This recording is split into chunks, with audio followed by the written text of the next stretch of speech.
Let's talk about the full moon in Cancer. It's exact on December 26th at 4:32 p.m. Pacific time. And when we have a full moon, that means that the sun and the moon are exactly opposite each other in the sky. And so in this case, the moon is in Cancer and the sun is in Capricorn. The signs are exactly opposite each other in the zodiacal wheel, and they tend to bring kind of balance and nuance to shared topics in a way. They can provide kind of like two sides of a similar coin. And in the case of Cancer and Capricorn, that's often connected to nurturance and security. Cancer is a sign cardinal water. It's about our emotional world and the way that we process and kind of move toward emotions and move toward nurturance and care and empathy. And Capricorn, being a cardinal earth sign, is about how we kind of initiate things in the visible world or in the tangible world. So Capricorn's often a sign that's concerned in some ways with material security or with building and creating something tangible, whereas Cancer is often a sign that's a little bit more concerned with emotional security and kind of creating something connected and true. And both of those signs bring balance and nuance to each other and understanding. And where we have Cancer and Capricorn in our charts is often a place where we kind of need both of that. And in this full moon, which I've talked more about in my latest podcast episode. I just released a new episode today, so you might want to go check that out at not at Feeling Loudly, but it's called Feeling Loudly in the pod shops, and it's also linked in my link tree if you want to find it there.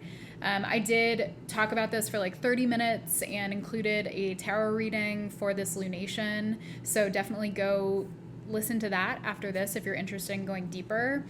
But for this full moon in particular, again, we have the sun and the moon opposite each other, which is always the case with a full moon.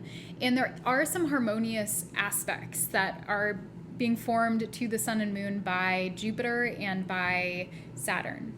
And so there's some support and there's some like infrastructure and aid and a sense of optimism that's coming through from this Jupiter aspect, and a sense of maybe like boundary that can be really helpful, and again, structure that Saturn provides, like a structure for ourselves to feel. That can be a very Cancer full moon aspected by Saturn thing, is like finding a structure and a space and a container for us to process our emotions. And that might look like connecting with people, or like having a group processing circle, or like going to a dance class where we're like moving and tuning into our emotions in a fluid way. Like all of those can be ways to kind of work with this energy. But I will say that the big like emphasis, the big but in this full moon chart is that it's happening in the context of a really challenging aspect between Mercury, Mars, and Neptune. So Mercury is to do with the mind and the way that we process and learn and speak and communicate and integrate information. And Mercury is currently retrograde and will be until January 1st. And it recently returned to the sign of Sagittarius, big thinking, Jupiter-ruled sign, which can be really philosophical and wise and also quite dogmatic. And that's sort of like a shadow side of Sagittarius, can be kind of like, I know better than you do energy, and really clinging to what we think and how we see the world. And with Mercury retrograde now in Sagittarius, it's also forming a conjunction to Mars.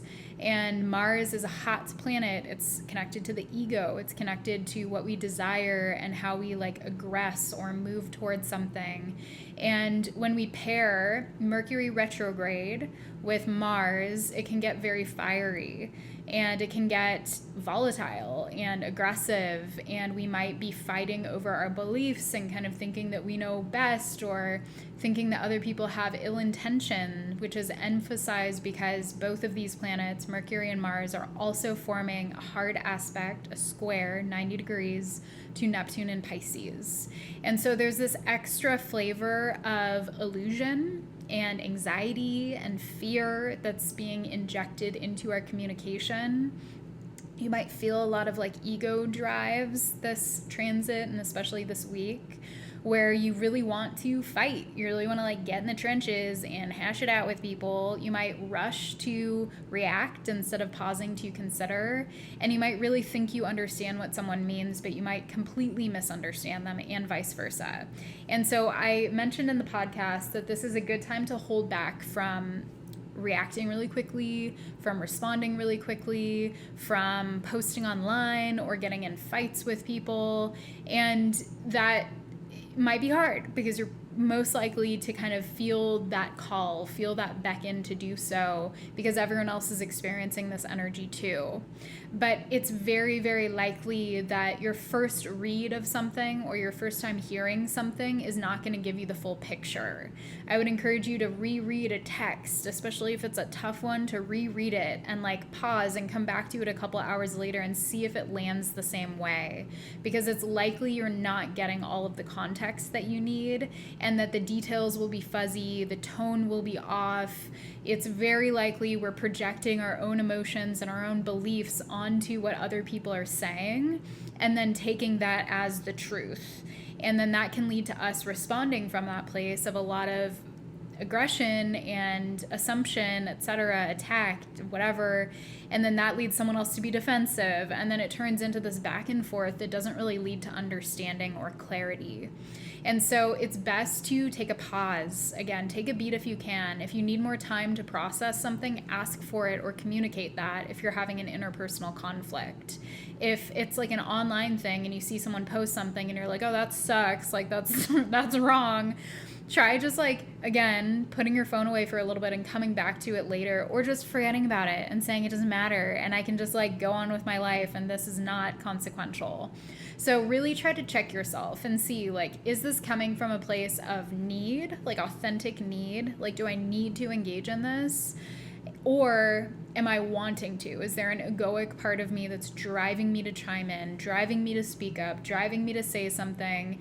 And can I temper that a little bit and put it on the back burner and tend to whatever emotions are creeping up? Because that's really the crux of this, right? This is a full moon in Cancer, and Cancer is an emotive sign. And often when we have a full moon in Cancer, emotions are running high. And when we have that in the context of Mercury retrograde, conjunct Mars, squaring Neptune, it's likely that our emotions will cause us to behave in ways that are not our proudest moments. And so trying to come back to that and understand, if you feel compelled to participate in that way, if you feel compelled to communicate in that way, it's likely there are some emotions that you're avoiding. And it's likely there's some stuff that you're not dealing with. And so try to go be with yourself in that. Try to go process it. Talk it out with people if you need to, and that would be helpful. Write about it, dance about it, create about it. Try to find more like fluid and engaging ways to be with what's going on and to not like toss it like a little hot potato at other people. Okay? If you're interested in a personal reading, you can find the link in my link tree. I offer tarot, astrology, and Akashic Records readings, and I have a couple limited time offers. And again, you can find the link to my latest podcast episode also in my link tree, or find me on the pod shops at Feeling Loudly. Bye.